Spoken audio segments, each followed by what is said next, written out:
హరి ఓం. ఓ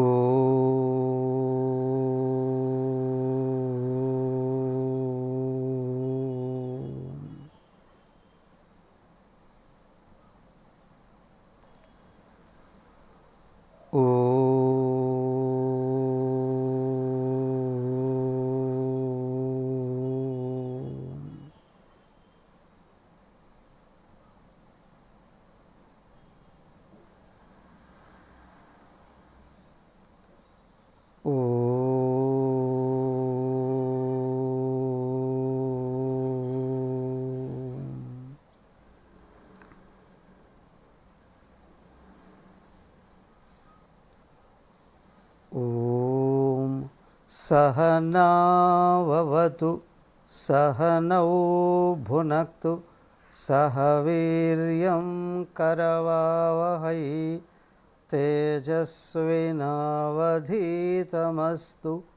మా విద్విషావహై. ఓం శాంతి శాంతి శాంతి.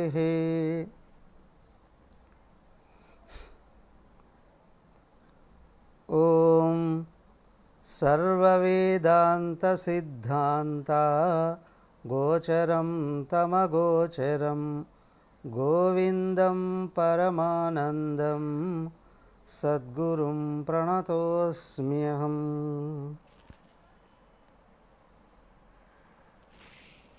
హరి ఓం. నిన్నటి వరకు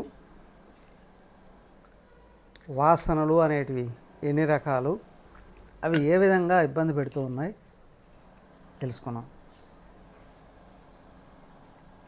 అవి వాసనలు 3 రకాలు: లోకవాసన, దేహవాసన, శాస్త్రవాసన. ఈ 3 రకాల వాసనలు దేహాత్మ భావంలో నిలబెడుతూ ఉన్నాయండి అన్నారు. ఏమయ్యా, ఈ మూడింటిని వినియోగించుకోవాలి కానీ వాటిని దుర్వినియోగం చేసుకోకూడదు. దేహాన్ని అనంత సుఖం కోసం ఉపయోగించుకోవాలి. అలాగే లోకంలో మంచి నేర్చుకోవచ్చు కానీ ఎవరి వెంట పడకూడదు. మరి శాస్త్రాల దగ్గరకు వచ్చేటప్పటికి ఒక విధానాన్ని, ఒక రకమైన ఉపాసనని, ఒకే రకమైన సరైనటువంటి శ్రద్ధని హృదయం నిండా నింపుకోగలిగినప్పుడు దృష్టి అంతర్ముఖమై ఆత్మను అందుకోవడానికి అవకాశం ఇస్తుంది. ఓకే, దాని తర్వాత ఇంకా నిజంగా నువ్వు కానీ దుఃఖాల నుండి బయటపడాలి అని అనుకునేటట్లయితే ఇదిగో ఇలాగా నడుచుకోవాలండి. చూడండి. సంసారకార గృహమోక్షమిచ్చో అయోమయం పాదనిబంధశృంఖలం వదంతి తజ్ఞాః పటువాసనాత్రయం యోస్మాద్విముక్తః సముపైతి ముక్తిం. సంసార కారాగృహమోక్షం ఇచ్చో. సంసారము అంటే జనన మరణాలతో కూడినటువంటి ఈ బంధం నుండి బయటపడాలి అని అనుకుంటే, జనన మరణాల నుండి బయటపడాలి, లేదా నిరంతరం మార్పులకు లోనవుతున్న శరీర బుద్ధులు నేను అనుకునే భావం నుండి బయటపడాలి అని అనుకునేటువంటి వాళ్ళు ఏది అయోమయం పాద నిబంధ శృంఖలం. అయోమయం, అయోమయం అంటే కన్ఫ్యూజన్. అయహమయం. అయహ అంటే ఇనుము, మయం అంటే తయారు చేయబడినటువంటి, ఇనుముతో తయారు చేయబడినటువంటి పాద నిబంధ శృంఖలం. ఇనుముతో తయారు చేయబడినటువంటి గొలుసులు, చేత బంధించబడినటువంటి నీ పాదాలని విడిపించుకోగలగాలండి అని. అంటే దొంగ బందిపోటు అయితే గొలుసులతో బంధించి జైలు వేస్తారు, వాడు తొందరగా పరిగెత్తి పారిపోకుండా ఉండడానికి. అలాగే ఇక్కడ కూడా ఏంటి అంటే ఇది ఉంది, అజ్ఞానం అనేటువంటివి బంధం ఏ విధంగా ఉందంటే పెద్ద ఇనుప గొలుసులేసి ఇవే ఈ 3 రకాల వాసనలే ముప్పేట గొలుసులతో మొత్తం కాళ్ళను బంధించేస్తుందండి అని. ఈ 3 రకాల వాసనలే అవే దేహాత్మ భావాన్ని నిలబెట్టేది. వాటి నుండి బయటపడాలండి. అంటే ఎట్లాగా? వదంతి తజ్ఞాః పటు వాసనాత్రయం. అయ్యా తత్జ్ఞాః, ఆత్మతత్వాన్ని గురించి తెలిసినటువంటి వాళ్ళు అంటున్నారు ఏమని? తత్జ్ఞ, ఈ 3 వాసనలు ఉన్నాయే, ఈ లోకవాసన, దేహవాసన, శాస్త్రవాసన, ఈ 3ఏనండి వాసనాత్రయం పటు. ఈ 3 గొలుసులండి అక్కడ గట్టిగా బంధించేస్తున్నాయి. యహ అస్మాత్ విముక్తః, ఎవరైతే ఈ 3 రకాల వాసనల నుంచి బయటపడ్డారో ముక్తిం సముపైతి, ముక్తిని బాగా పొందుతారండి.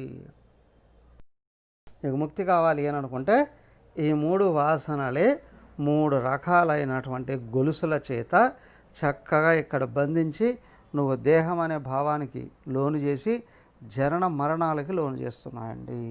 వాసనలకు అట్టు పెడుతున్నాయి. వాసనలు మిగిలాయా అవే మళ్ళీ జన్మకు హేతులు అవుతున్నాయి. ఇక్కడ వాసనలు కానీ కరిగిపోయాయా నిన్ను నువ్వు ఇక్కడే గుర్తిస్తావు. ఏంటి? నువ్వు దేహం కాదు ఆత్మవు అని. నువ్వు ఆత్మను గుర్తించాలి అని అనుకునేటట్లయితే ఈ వాసనలు పోవాలండి. పోతేనే బయటపడతావు. ఎలా పోవాలండి? ఇదిగో జలాది సంపర్క వశాత్ ప్రభూత దుర్గంధధూతాగరు దివ్యవాసన సంఘర్షణేనైవ విభాతి సమ్యకు విధూయమానే సతి బాహ్యగంధే. ఎంత అద్భుతంగా చెప్తున్నాడు అని అంటే ఆయన. ఈ 3 ఏ విధంగా ఉన్నాయి అని అంటే, అగరు దివ్యవాసన, అగరు అంటే సువాసనలతో కూడినటువంటి గంధపు చెక్క ఉందే, అది నీటిలో పడవేసేశారు. జలాది సంపర్క వశాత్, ఈ జలంలో చాలా రోజులు మంచి గంధపు చెక్క, పెద్ద చెక్క, అది తీసుకెళ్ళి నీటిలో పడేస్తే చాలా రోజులు ఉండడం వలన దుర్గంధదూత, దాని నిండా పాచి పట్టేసింది. బురదలో పడి పాచి పట్టి దాన్ని బయటికి అలాగా తీస్తే విపరీతమైనటువంటి పాచి కంపు కొడుతుంది, దుర్గంధ వాసన వస్తుంది. ఆనా బాగా గమనించండి. గంధపు చెక్కకు దుర్గంధపు వాసన వస్తుందా? గంధపు చెక్కకు పైన చుట్టుకున్నటువంటి మురికి వలన దుర్గంధ వాసన వస్తుందా? గంధపు చెక్క చెడిపోదు. గంధపు చెక్క దుర్గంధ వాసన రావడానికి అవకాశం లేదు. కానీ దాని చుట్టూ మురికి పట్టింది, అవునా? ఇనుముకైతే తురుపు పడుతుంది. అలాగే దీనికి ఏంటంటే మురికి అంతా అతుక్కుంది. అతుక్కొని అది దుర్గంధపు వాసన వస్తుంది. ఇప్పుడు సుగంధ పరిమళాలు రావాలంటే ఏం చేయాలండి? పైన అత్తరేయాలా? అదే పన్నీరు సెంటులు పూయాలా? అబ్బే అవసరం లేదండి, దాని లోపల ఉంది అస్సలు వాసన. మరేం చేయాలి? సంఘర్షణేనైవా, ఆ చెక్క తీసి రాతి మీద రుద్దాము అని అనుకోండి, సమ్యక్ విభాతి, దాని లోపల సువాసనలు పైకి మళ్ళీ వచ్చేస్తాయి. బాహ్యగంధే విధూయమానే సతి, బాహ్యంగా అంటుకో అన్నటువంటి మురికి ఏదైతే ఉందో అది వదిలిపోతూనే లోపల నుండి మళ్ళీ సుగంధపు వాసనలు వెల్లివిరుస్తాయి. అంతేనండి. ఇదిగో ఈ ప్రపంచంలో జీవుడు పుట్టిన తర్వాత ప్రపంచంతో పెంచుకున్నటువంటి సంబంధాలు, రాగద్వేషపూరితమైన సంబంధాలు ఏవైతే ఉన్నాయో అవి రకరకాలుగా, అదే రకరకాలంటే అనేకంగా ఉన్నప్పటికీ కూడా ఈ 3 రకాల వాసనలే ఉన్నాయి. 3 రకాలే వాసనలు. దేహం నేను అనుకోవడం ఒకటి, దీంతో ఈ ప్రపంచంలో ఉన్నటువంటి వ్యక్తులతో కలిగినటువంటి రిలేషన్స్, అలాగే వస్తువులతో కలిగినటువంటి రిలేషన్స్ చెప్పారుగా. అలాగే శాస్త్రాలు శాస్త్రాలు చదువుకున్న తర్వాత ఇంకొక రకమైనటువంటి దుర్గంధం కూడా అంటుకుంటుంది. ఏమిటి ఏనంటే జాతి భేదాలు, కుల భేదాలు, మత భేదాలు, వర్గ భేదాలు, ఇంకా రకరకాల అన్నీ కూడా ఏంటంటే అజ్ఞానపూరితమైనటువంటి విషయాలన్నింటినీ తెలుసుకోవడం వలన రకరకాలుగా అది కూడా లోపల అంటుకుంటుంది. మొత్తం మీద ఏంటి, 3 రకాలుగా వాసనలు ఏర్పాటవుతూ ఉన్నాయి. ఆ వాసనలు కానీ వెళ్ళిపోతే బయట నుంచి వచ్చినటువంటి వాసనలు బయటికే వెళ్ళిపోతే ఆత్మ లోపల ఉంది, అద్భుతంగా వెళ్ళి విరుస్తుంది సుగంధ పరిమళాలని. ఏమిటి? ప్రశాంతతో కూడినటువంటి ఆనందాన్ని వ్యక్తం చేస్తుంది, ఆనందాన్ని వ్యక్తం చేస్తుంది. అదిగోనయ్యా అదే అస్సలు ఉంది లోపల, బయట నుంచి వచ్చినటువంటివే నీకు అవధులను కలిగిస్తూ ఉన్నాయి. చూడండి, అంతశ్రితానంత దురంత వాసన ధూళే విలప్త పరమాత్మ వాసన ప్రజ్ఞాతి సంఘర్షణతో విశుద్ధ ప్రతీయతే చందన గంధవత్ స్ఫుట. ఏమవుతుంది అంటే అంతఃశ్రిత అనంత దురంత వాసన లోపలికి చేరిపోతూ ఉంది. ఎక్కడ? కారణ శరీరంలోకి వెళ్ళి చేరిపోతుంది ఈ వాసన. ఎంత ఉందండి, తీసే కొద్దీ వస్తూనే ఉంటుంది, తీసే కొద్దీ వస్తూనే ఉంటుంది. అనేక కోట్ల జన్మలలో నువ్వు ఈ ప్రపంచంలో కోరుకున్నటువంటి కోరికలు అన్నిటి వలన లోపల గడిపి పేరుకు ఉన్నటువంటి ఉందే అనంత దురంత వాసన అంతశ్రిత. ఏమండి, అదేదో వాసన దేహానికి ఉంటే, అవునా, సోపు ఒక సోపు కాకపోతే 2-3 సోపులు కదా, అడగకపోతే తల దగ్గర నుంచి ఒళ్ళంతా కూడా షాంపూ వేయడం, ఇంకా ఉంది అని అనుకుంటే బ్రష్ పెట్టి రుద్దడం, పోలేదు అంటే డిటర్జెంట్ కేకులు కూడా వేసి రుద్దేటువంటి వాళ్ళండి. అది లోపల ఎక్కడ మనసుకు బుద్ధికి కూడా లోపల ఉన్న కారణ శరీరంలోకి వెళ్ళి చేరుకున్నటువంటి ఆ వాసనని ఎట్లా తొడవాలండి? ధూళి విలిప్త వాసనలే దుమ్ము ధూళిలాగా లోపలికి వెళ్ళిపోయి ఇరక్కుపోయింది. మరి ఏం చేయాలి? ఇప్పుడు అదంతా పోవాలంటే మీరు ఏం చేసినా పోదు.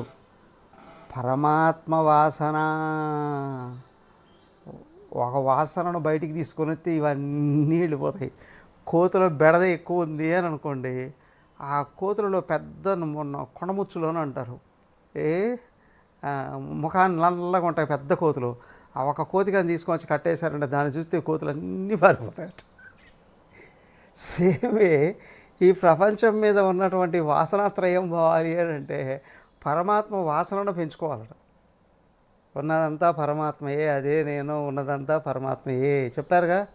బ్రహ్మతత్వమసి భావయాత్మని. ఈ వాసన కానీ పైకి పెరిగింది అంటే ప్రజ్ఞాది సంఘర్షణాత పరమాత్మ వాసన ప్రజ్ఞ అతి సంఘర్షణ. నిత్యం నిరంతరం సర్వకాల సర్వావస్థలలో ఉన్నది భగవంతుడు ఒకడే, వాడే నేను. ఈ భావాన్ని బ్రహ్మతత్వమసి అన్న భావాన్ని కానీ పైకి తీసుకొచ్చుకోగలిగేటట్లయితే విశుద్ధ, అప్పుడు మిగతా వాసనలన్నీ దహించి వేయబడతాయి, కాలిపోతాయి, అడ్రస్ లేకుండా వెళతాయి. బట్టకి ఎంత మురికి పడితే మాత్రం ఇంకొంచెంసేపు ఎక్కువసేపు నానబెడతారు డిటర్జెంట్లో, అవునా? బట్ట పట్టిన మురికి పోకుండా ఉంటుందా? అలాగే ఇంట్లో పడ్డటువంటి దుమ్ము మురికి లాంటిది పోకుండా ఉంటుందా?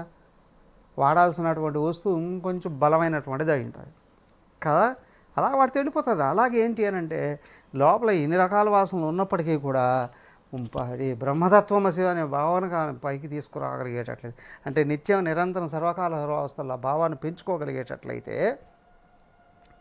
విశుద్ధ లోపల శుద్ధమవుతుంది. చందన గంధవత్ స్ఫుట ప్రతీయతే. అవునా? ఆ గంధపు చెక్క మురికిపోయిన తర్వాత ఇప్పుడు గంధాన్ని అట్లా నూరాననుకోండి, చెక్కకే కాదు, ఆ చెక్క నుండి తీసుకున్న దానికే కాదు, ఆ రాతికి కూడా వాసనలు గుబాళిస్తూ ఉంటాయి. అర్లీ మార్నింగ్ ఎప్పుడో 2-3 గంటలకి ఆ గంధం చెక్క నుండి గంధం తీస్తారు. అక్కడ తిరుమలలో ఇది గర్భగుడికి పక్కన నరసింహస్వామికి పక్కన ఇది ఆ రాతి మీద తీస్తారు. అందరూ చూసే ఉంటారు తిరుమలలో, రాతి మీద నూరుతారు. అందరూ అక్కడికి వెళ్తే చేయటని వాసన వస్తే గుబాళిస్తూ ఉంటుంది. ప్రతిరోజు మార్నింగ్ తీస్తారు. ఎప్పుడో రోజంతా 24 గంటల ఆ వాసన వస్తూనే ఉంటుంది. 24 గంటల వాసన వస్తూనే ఉంటుంది. రాతికి చక్కగా కాదు, వస్తూనే ఉంటుంది కదా. అలాగే ఏంటి ఏనంటే ఈ బ్రహ్మతత్వమసి అనేటువంటి భావన కానీ నిత్యం నిరంతరంగా కదిలించగలిగితే, లోపల హృదయంలో అర్థం చేసుకొని కదిలించగలిగేటట్లయితే ఈ వాసనాత్రయం కరిగిపోతుంది, అన్యదా పోదు. వేరే విధంగా పోవడానికి అవకాశం లేదు. శివోహం శివోహం సోహం సోహం అనేటువంటి ఏమవుతుంది, నీరసం రావచ్చు. లేకపోతే ఏంటంటే నేను ఒక్కడనే శివుడిని అండి, మిగతా వాళ్ళందరూ కాదండి, ఉన్నదంతా పరమాత్మయే, అదే నేను. ఈ భావం పైకి వస్తే లోపల అత్యంత తొందరగా వెళ్ళిపోతుంది. అనాత్మవాసనా జాలై తిరోభూతాత్మవాసన నిత్యాత్మనిష్టయా తేషాం నాశే భాతి స్వయం స్ఫుటం. అనాత్మవాసనా జాలై తిరోభూత ఆత్మవాసన. ఆత్మవాసన ఎప్పుడైతే లోపల నుంచి బయటకు వస్తుందో, ఆత్మకు కూడా వాసన ఉంటుందా అండి? జ్ఞానమే ఇక్కడ. నీకు ఆత్మభావం ఎక్కడైతే పైకి వస్తుందో, అనాత్మవాసనాజాలై తిరోభూత, అనాత్మను ఆత్మగా భావించేటువంటి భావాలు ఏవైతే ఉన్నాయో అవన్నీ దిగులు. అహంకార మమకారాలు, ఇది ఈ 3 రకాల వాసనల రూపంలో వ్యక్తమవుతున్నటువంటిది. అనాత్మవాసన దేహమనో బుద్ధుల్ని నేను అనుకోవడం, అవి చేస్తూ ఉన్నటివి నేను చేస్తున్నాను అనుకోవడం, అవే వెళ్ళిపోతాయండి. ఎట్లాగా? ఆత్మవాసనతో తిరోగదు. నిత్య ఆత్మనిష్టయా, నిత్యం నిరంతరం నేను దేహమనో బుద్ధులు కాదు ఆత్మనైన భావాన్ని నిలబెట్టుకోవడం వలన తేషాం వాళ్ళకి నాశే, ఈ అనాత్మవాసన నాశనం కావడంతో స్వయం స్ఫుటం భాతి, స్వతహాగా ఆత్మజ్ఞానం అనేటువంటిది లోపల నుంచి పొంగి పొర్లుకుంటూ బయటకు వస్తుంది. ఆత్మజ్ఞానం కోసం నువ్వు ఏమో వేరే ఏమీ చేయాల్సిన అవసరం లేదు, అది ఉంది. పైన పట్టినటువంటి మురికిని తీసేయడమే. పూర్వం దిగుడు బావుల్లో ప్రతి సంవత్సరమో లేదా 2-3 ఏళ్ళకు ఒకసారి అయినా సరే వేసవికాలంలో నీళ్ళు అయిపోయి ఉన్నప్పుడు లేదా చివరగా నీళ్ళని తోడించేసి పూడికి తీసేసాం. ఎందుకంటే ఆ లోపల నుండి స్ప్రింగ్ వాటర్ ఊట అండి అనేవారు, నీరు పొంగి పొర్లుకుంటూ పైకి వచ్చేసేది. ఎక్కడైనా దిగుడు బావులు ఉన్న చోట అందరూ అట్లాగే చేస్తారు. ఏమో పూడికి పోతూ ఉంటే చుట్టూ నుంచి వచ్చేటువంటి వాటర్ ఇది రాకుండా ఆగిపోతూ ఉంటుంది. ఇప్పుడు ఇది కానీ వెళ్ళిపోయిందా, బయట నుంచి వచ్చినటువంటి బట్టి బయటికి తీసి పారేసామా, నీళ్ళన్నీ పొంగుకుంటూ పైకి వచ్చేసాడు పొంగుతూ. అలాగే ఏంటంటే లోపలే ఉంది ఆత్మస్వరూపం, సత్ చిత్ ఆనంద స్వరూపం. దాని మీద బావిలో పూడికి తీసి చాలా ఏళ్ళు అయింది అంటే నీళ్ళే ఉండవు. వర్షాలు వస్తే పైకి వస్తాయి కానీ ఆ తర్వాత వెళ్ళిపోతాయి. అలాగే ఇక్కడ కూడా ఏంటి అంటే గురువుగారి దగ్గర ఉన్నప్పుడు, పాఠం వింటూ ఉన్నప్పుడు, లేదా ఆశ్రమాల్లో ఉన్నప్పుడు ఏదో కొద్దిపాటి సంతోషం అని నా ఆత్మనన్న భావన రావచ్చునేమో, కానీ అక్కడి నుంచి బయటకు వచ్చి తెలుస్తుంది మొత్తం ఊడిపోతుంది. బ్రహ్మచారులు కూడా ఆశ్రమానికి వెళ్ళినప్పుడు ఇంక వేరే పని ఉండదు కదా, నిద్ర లేచినప్పటి నుంచి మళ్ళీ నిద్రపోయేంత వరకు క్లాసులో అది కూడా ఆచార్యులు కనిపిస్తూనే ఉంటారు, చుట్టుపక్కల దేవుడు కనిపిస్తూనే ఉంటాడు. అయిపోయిందండి, దీక్షలు ఇచ్చేసి తీసుకుని వెళ్ళి మిషన్ సెంటర్లో పడేశారా అంటే ఇంకేం కనిపిస్తుంది? మరి సామాన్యమైన జనానికమే కనిపిస్తుంటుంది. వాళ్ళు ఇచ్చిన తర్వాత వాళ్ళ మాటలు మాట్లాడుతూ ఉంటే ఈ ప్రపంచం సత్యం అనేటువంటి భావం మళ్ళీ బయటకు వచ్చేస్తుంది, పూడిపోతుంది. ఏమంటే అక్కడ నేర్చుకుంది కొద్దిపాటిది లోపలికి వెళ్ళిపోతుంది. వీళ్ళంతటా వీళ్ళని ఇష్టపట్టుకోగలగాలి. స్వతహాగా శ్రవణ మనన నిధిధ్యాసలకు అవకాశాలని ఏర్పాటు చేసుకోవాలి. సత్కర్మలకి, నిష్కామ కర్మకి అవకాశాన్ని ఏర్పాటు చేసుకోవాలి. ఆ తర్వాత నిత్యం భక్తితో జపతపాలని పెంపొందింపజేసుకుంటూ ఉండాలి. అలాంటప్పుడు లోపల ఉన్న వాసనలు ఇవేంటి, కోర్సులో కొన్ని వాసనలు బయట నుంచి వచ్చి లోపల పడతాయి అంతే. వాటిని పట్టుకొని వాటిని సపోర్ట్ చేసుకొని వాటిని ఎగిరిపోనివ్వకుండా లోపల ఉన్న కారణ శరీరాన్ని కడుక్కొని అస్సలైనటువంటి ఆత్మజ్ఞానాన్ని బయటికి తీసుకొచ్చుకోవాలి.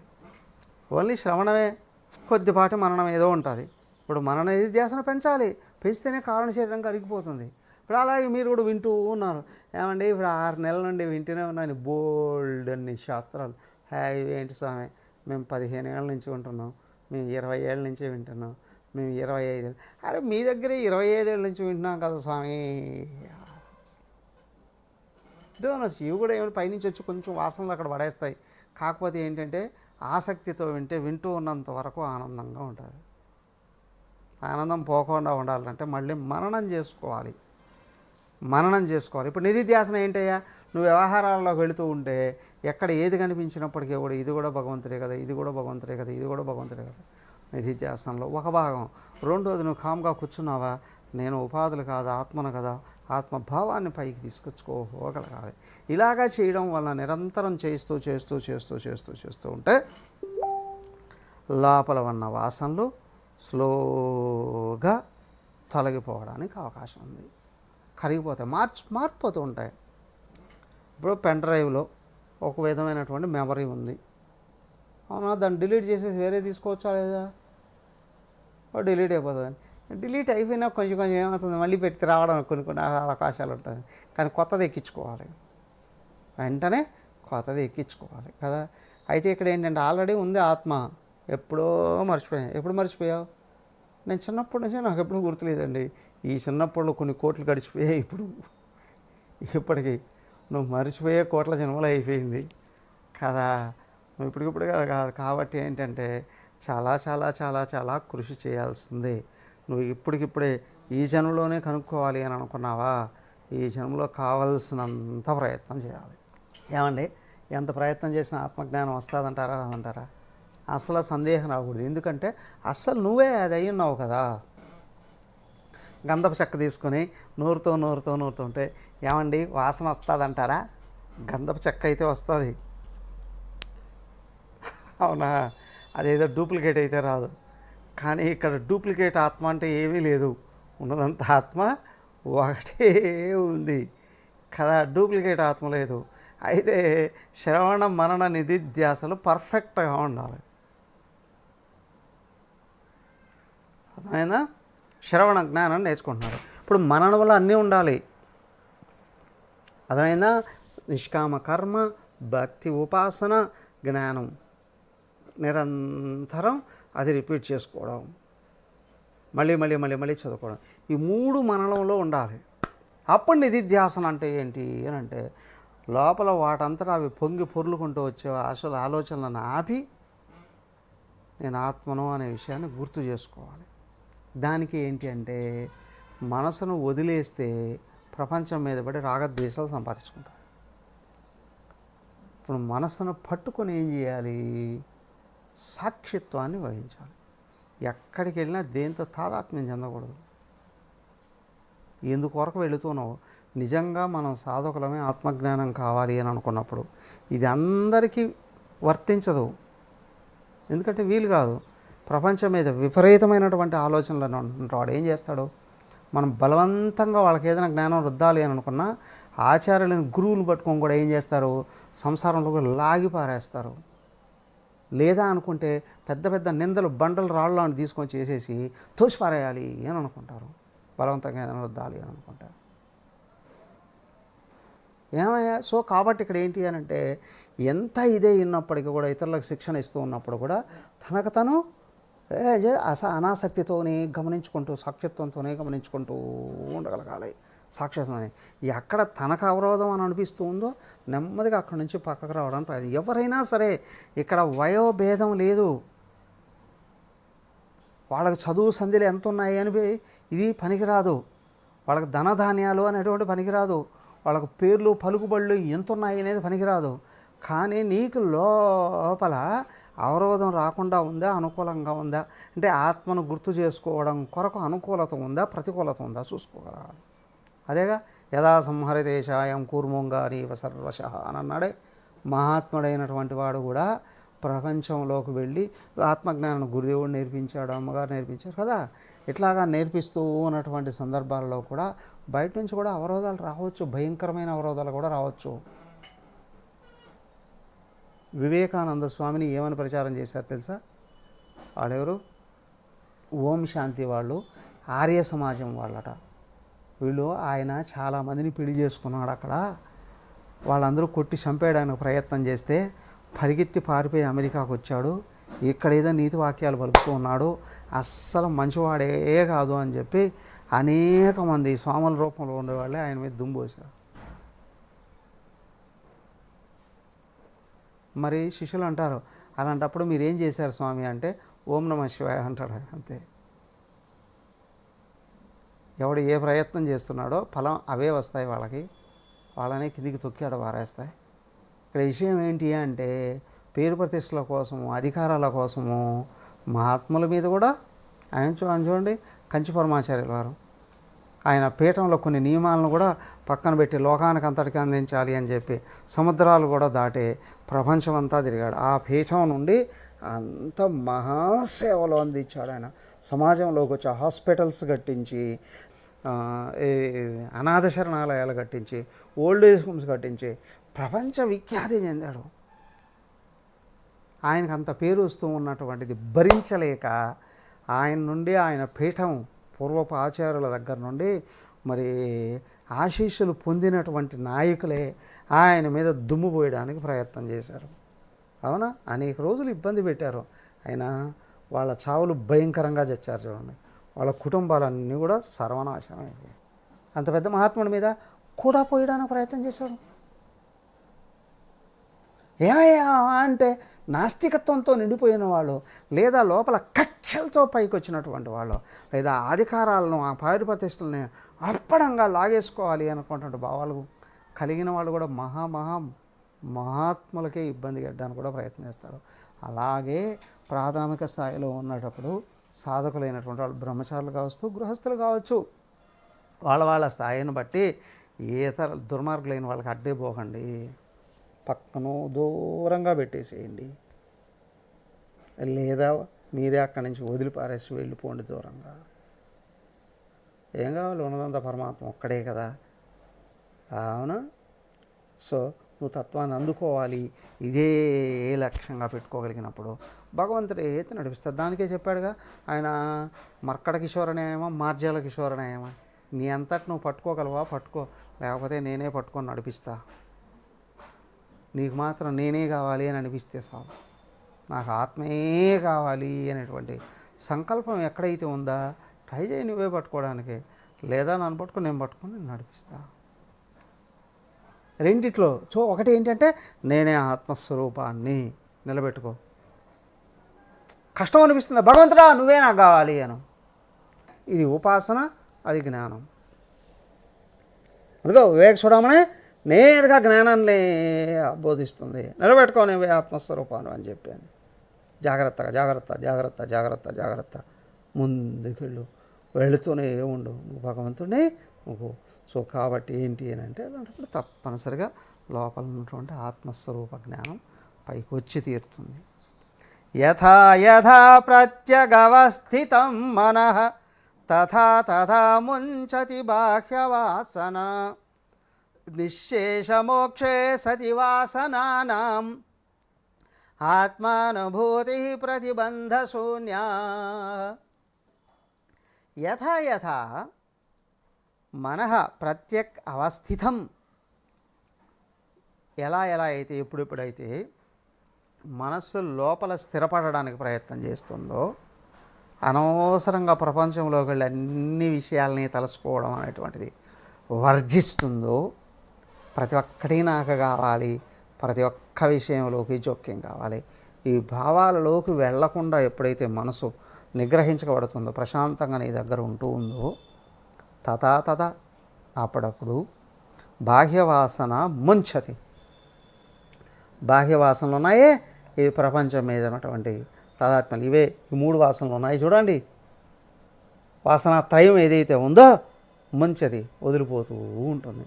నీ మనసు లోపల నిలబడుతూ ఉంటే భక్తితోనూ జ్ఞానంతోనూ దైవ నామంలో స్పష్టంగా నిలబడము, ఆత్మచింతనలో స్పష్టంగా నిలబడము, ఈ రెండు ఎక్కడైతే జరుగుతుందో, రెండిట్లో ఏదైనా సరే నిలబడుతూ ఉందో వాసనత్రయం కరిగిపోతూ వస్తుంది. నిశ్శేషమోక్షే సతి వాసనానాం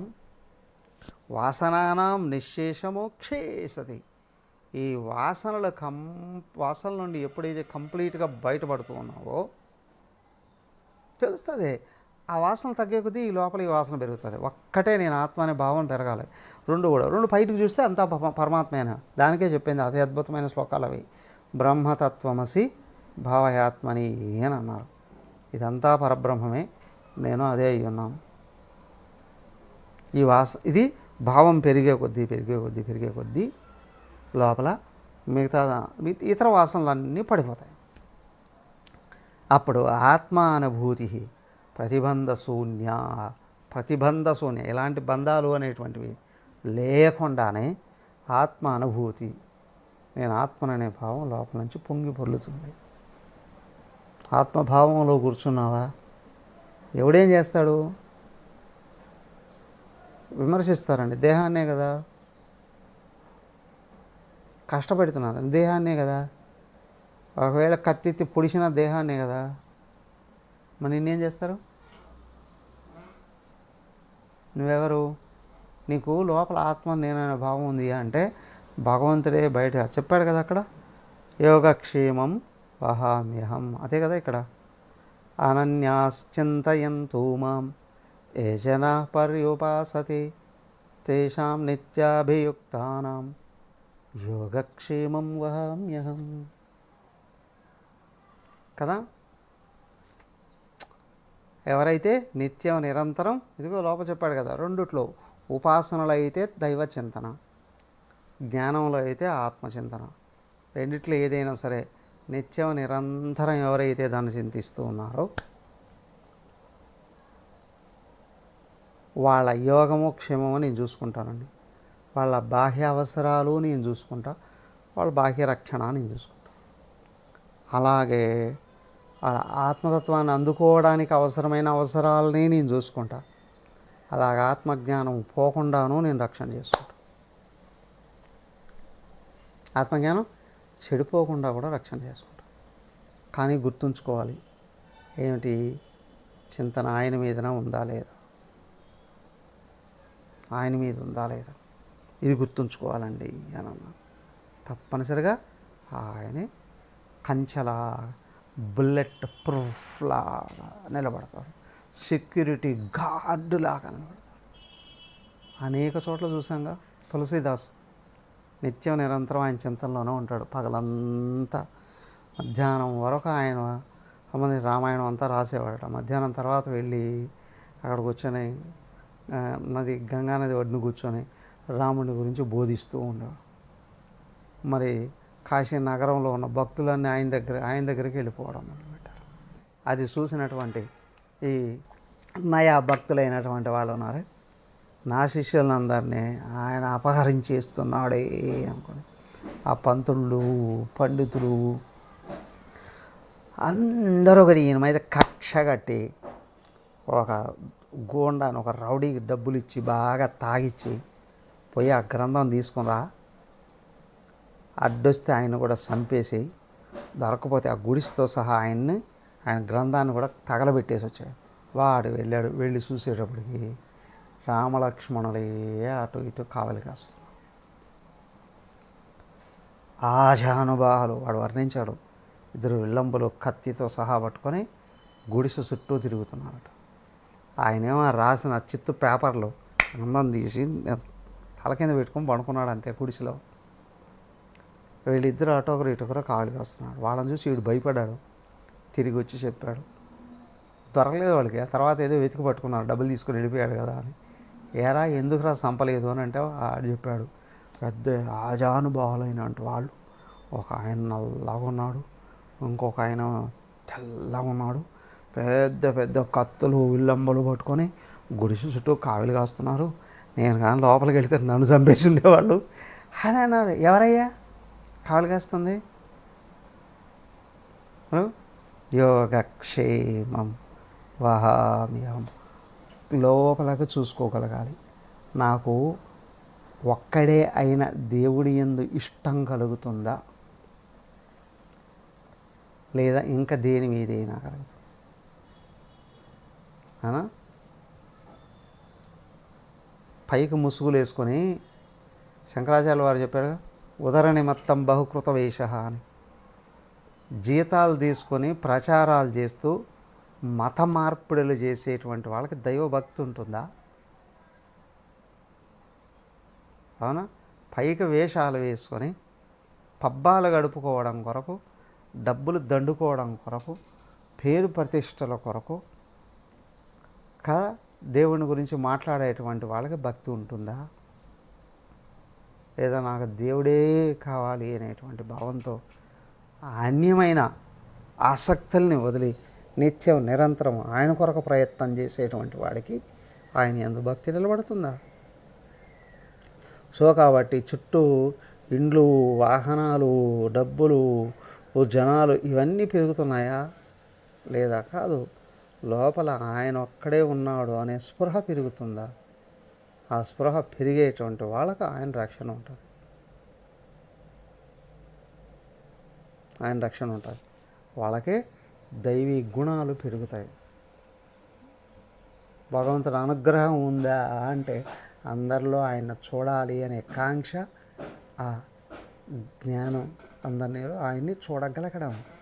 నువ్వు చూస్తున్నావు అని అంటే నిన్న స్వరూపానందజీ ఒక మెసేజ్, యోగము అని అంటే నీవు నీ దైవంతో ఏ విధంగా అయితే వ్యవహరిస్తావో, నీ ఇష్టదైవంతో ఎలాగా అయితే వ్యవహరిస్తావో అలాగే సర్వజనులతోనూ నువ్వు కానీ వ్యవహరించగలిగితే అప్పుడు నువ్వు యోగంలో ఉన్నట్టు. అర్థమైనా? అది అండి పెరగాల్సినటువంటిది అని. అది పెరిగేటప్పుడు ఏంటి అని అంటే లోపల నుంచి పొంగి పొర్లుకుంటూ వస్తుంది పూర్వపు వాసన. ఏమిటది?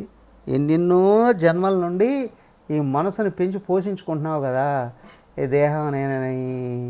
దేహానికి సంబంధించినటువంటి విషయాలన్నీ నావి అని ఈ మనసు దాని మీదనే కదా ఆధారపడి నిలబడుతుంది. అజ్ఞానంతో దాన్ని అధ్యాస అన్నారు. అది పోదు తొందరగా. చూడండి దాన్ని ఎట్లా వదిలించుకోగలగాలి.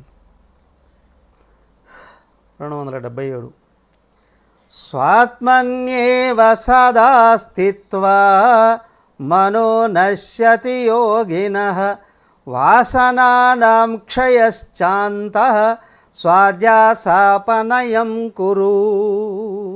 ఇక్కడ ఏంటి అంటే నేను ఆత్మను అని నువ్వు అనుకుంటూ ఉంటే నీ దేహం నేను అని భావం పైకి వస్తూ ఉంటుంది. అధ్యాస ఎలా తొలగించుకోవాలండి అని నేనేమో ఆత్మను గుర్తుంచుకోవడానికి ప్రయత్నం చేస్తూ ఉంటా. కానీ ఏమవుతుంది, నేను దేహం అనే భావం లోపల నుంచి పొంగి పొర్లుతూ వస్తూ ఉంటాను. ఇది చక్కగా చూస్తే పొలంలో పంట పెట్టినవాడు దాని ఏదో విత్తనాలు వేశారు, గడ్డి మొలవకుండా పీకడానికి ప్రయత్నం చేస్తూ ఉంటారు. మీరేమో మొక్కలను పెంచాలి అని అనుకుంటారు. ఏం చేస్తుంది, ఆ గడ్డి దానంతటా పెరుగుతూ ఉంటుంది. దాన్ని పెరగమని మీరు చెప్పారా? లేదా దాన్ని ఉంచుతున్నారా? తీసేస్తూనే ఉన్నారు, కానీ అదే ఏపుగా పెరుగుతుంది. ఆ మొక్కల్ని తొక్కేసి అదే పైకి రావడానికి ప్రయత్నం చేస్తుంది. మీరు అవి తీసేస్తూ ఉన్నా అదే వస్తూనే ఉంటుంది. అలాగే ఏంటంటే లోపల నువ్వు బీజం వేసావు ఆత్మ నేను అనేటువంటి భావంతో, దేహం కాదు అని.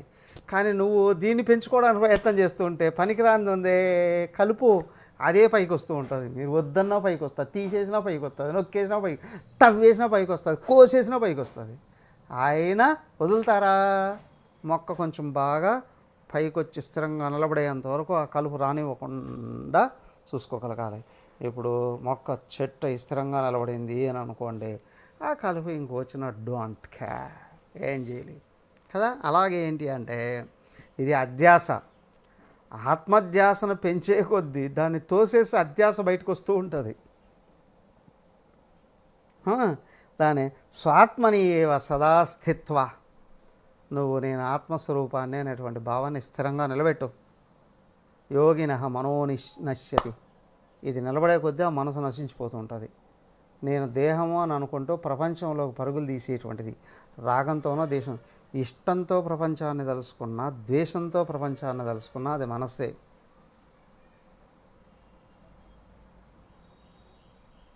గుర్తుంచుకోండి. కానీ ప్రపంచ చింతనే రాలేదు అంటే నేను ఆత్మ అనే భావం నిలబడాలి.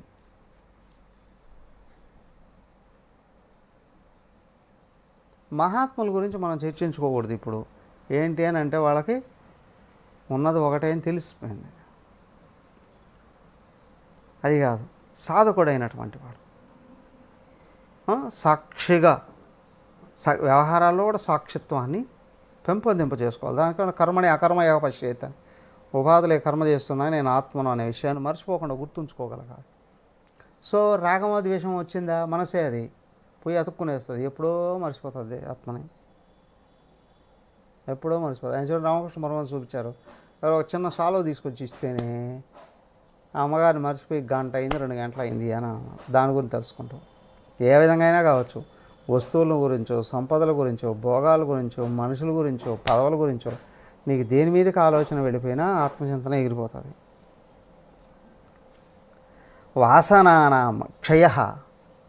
సో నిత్యం నిరంతరం ఎప్పుడు ఎక్కడ ఏ పనులు చేస్తూ ఉన్నప్పటికీ కూడా నేను ఆత్మ అనే స్పృహ నీలో నిలబడి ఉంది అంటే, నిలబెట్టుకున్న తర్వాత కూడా మళ్ళీ ఏంటంటే కొంచెం పొరబడి కాలక్షేపం కబుర్లు ఉంటాయి, ఇవి పైకి తీసిన నెమ్మదిగా ఆత్మ ఆలోచన కిందికి దిగారు. దేని మీద ఆసక్తి పెరిగినా ఈ ప్రపంచంలో ఆత్మచింతన పడిపోతుంది, అలజడి అలసట లోపల నుంచి వస్తుంది. ఇప్పుడు నాకు భయం లేదండి, ఎక్కడ ఏమైనా నన్ను ఏం చేయాలి, నేను చాలా తెలివివాడిని, చాలా నిగ్రహంగా ఇట్లాంటివన్నీ ఏమీ కుదరవు నీకు ఆత్మజ్ఞానం సంపూర్ణంగా వచ్చేంతవరకు. మరి ఆత్మజ్ఞానం పొందిన తర్వాత అండి నీకు ఆలోచన ఏముంది, ప్రపంచం వేరుగా ఉన్నదని ఆలోచన ఎందుకు వస్తుంది? దానికే చూడండి, గురుదేవుడు ఏమన్నారు, ever breath as a teach అన్నారు. ఆయనలో నుంచి వచ్చే ప్రతి ఆలోచన సందేశమేనండి, ప్రతి శ్వాస ఒక ఉపదేశమేనండి అన్నారు. ఆత్మకు అన్యమైనటువంటి వ్యవహారం ఉండదు, ఆలోచన ఉండదు. నీకు ఆత్మజ్ఞానం కలిగితే అంతవరకు బాహ్య వాసన పెరగకుండా చూసుకోవాలి. వాసనానాం క్షయ అంతః స్వాధ్యాస అపనయం కురు. అంతవరకు ఎప్పుడో నీకు ఆత్మనిష్ట సంపూర్ణంగా కుదిరేంత వరకు స్వాధ్యాస అపనయం కురు. నేను ఈ దేహం అనే భావాన్ని నిరసిస్తూనే ఉండు, తొలగిస్తూనే ఉండు. తమోద్వాభ్యాం రజసత్వాత్ సత్వం శుద్ధేన నశ్యతి తస్మాత్ సత్వమవష్టభ్య స్వాధ్యాసాపనయం కురు. ద్వాభ్యాం తమః, రజోగుణము సత్వగుణం రెండూ పట్టుకొని తమో గుణాన్ని తొలగించాలట. సత్వాత్ రజః, సత్వము శుద్ధేన, ఈ విధంగా వాసనల్ని దాటాలి, గుణాలని దాటాలి. అవునా? సాత్విక జ్ఞానము లోపల ఉండాలి, అలాగే కర్మ చేయాలి, కర్మ రజోగుణం, అప్పుడు తమో గుణం వెళ్ళిపోతుంది. జ్ఞానంతో కర్మ చేస్తే తమో గుణం వెళ్ళిపోతుంది. జ్ఞానాన్నే పెంచుకుంటే రజోగుణం, శ్రవణ మనన నిధిధ్యాసనల్ని దృష్టి పెడితే రజోగుణం తగ్గుతుంది. మరి నిధిధ్యాసన పూర్తిగా పెంచితే సత్వగుణం కూడా వదులుతుంది.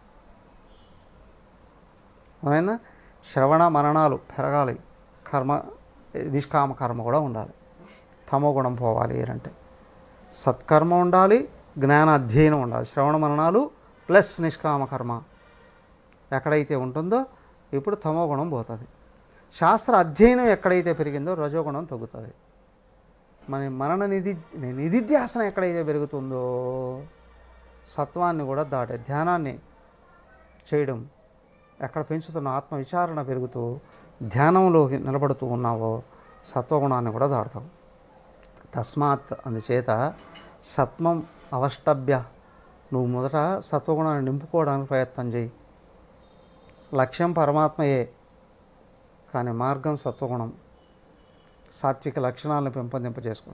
దాన్ని సత్వగుణం ఎట్లా అండి అంటే దానికే చెప్పింది, భక్తి లక్షణాల, జ్ఞాన లక్షణాల, యోగ లక్షణాల, దైవీ లక్షణాల, ఈ లక్షణాలని నింపుకోవడానికి ప్రయత్నం చేస్తే అత్యంత తొందరగాను సత్వగుణంలోకి వస్తావు.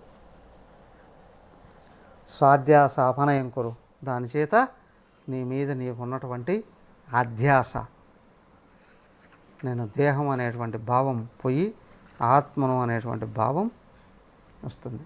ఏమండి, నిత్యం నిరంతరం ఈ విషయాల్లోనే నిమగ్నమై ఉంటే ఈ పొట్టను ఎవరు, అదే దేహాన్ని ఎవడు పోషిస్తాడు? నువ్వు నిష్ఠ ఆత్మ వైపు వెళ్ళింది అని అంటే భగవంతుడే పోషిస్తాడు. భగవంతుడు వచ్చి పోషిస్తాడని అంటారా? సరే, దాన్ని పక్కన పెట్టు. ఈ దేహానికి ప్రారంధం అంటే ఒకటి ఉందిగా. ప్రారబ్ధం పుష్యతి వపుః ఇది నిశ్చిత్య నిశ్చలః ధైర్యమాలంభ్య యత్నేన స్వాధ్యాసపనయం కురు. వపుః ఈ దేహాన్ని ప్రారబ్ధం పుష్యతి, ప్రారబ్ధం నెట్టుకొస్తుంది, ప్రారబ్ధమే పోషిస్తుంది. ఇది నిశ్చిత్య, ఈ విషయంలో బాగా నమ్ము, నిశ్చల చలించక, ఇంకా ధైర్యం ఆలంబ్య, ధైర్యాన్ని పెంపొందింపజేసుకో, యత్నేన ప్రయత్నం చేత, స్వాధ్యాస అపనయం కురు, నువ్వు లోపల ఆత్మచింతనకు ఉపక్రమించు. ధైర్యంతో నిశ్చలంగా నిలబడి ప్రారబ్ధం దీన్ని పోషిస్తుంది, కానీ ఇది పోయే లోపల నేను ఆత్మను కనుక్కోవాలి అనేటువంటి యత్నంతో నేను దేహం కాదు ఆత్మ అనేటువంటి భావాన్ని పెంపొందింపజేసుకో, తప్పనిసరిగా అందుకుంటావు. హరి ఓం. ఓం సర్వే భవంతు సుఖినః, సర్వే సంతు నిరామయాః, సర్వే భద్రాణి పశ్యంతు, మా కశ్చిద్ దుఃఖభాగ్ భవేత్. ఓం శాంతి శాంతి శాంతి. హరి ఓం. శ్రీ గురుభ్యో నమః. హరి ఓం.